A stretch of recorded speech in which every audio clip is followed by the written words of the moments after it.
നമസ്കാരം. വൈഖരിയുടെ ചിന്താപ്രഭാതത്തിലേക്ക് ഏവർക്കും സ്വാഗതം.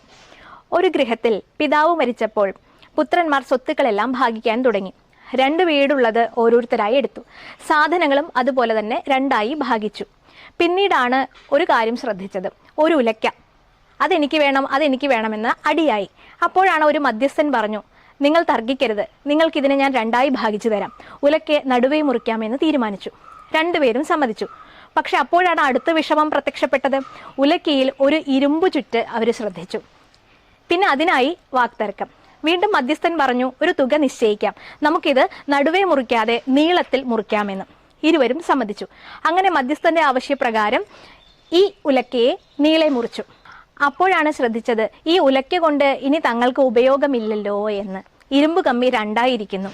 എന്നിട്ട് എന്ത് പ്രയോജനം? ഇതുപോലെയാണ് പലപ്പോഴും മോഹം കൊണ്ടും സ്വാർത്ഥത കൊണ്ടും കലുഷിതമായ നമ്മളുടെ ബുദ്ധി പലപ്പോഴും മരവിച്ചു പോകാറുണ്ട്. ഇന്ന് ആധുനിക ലോകത്ത് സഹോദരന്മാരുടെ വികട സ്വരൂപവും ഇതുതന്നെയാണ് നമ്മളെ ബോധ്യപ്പെടുത്തുന്നത്.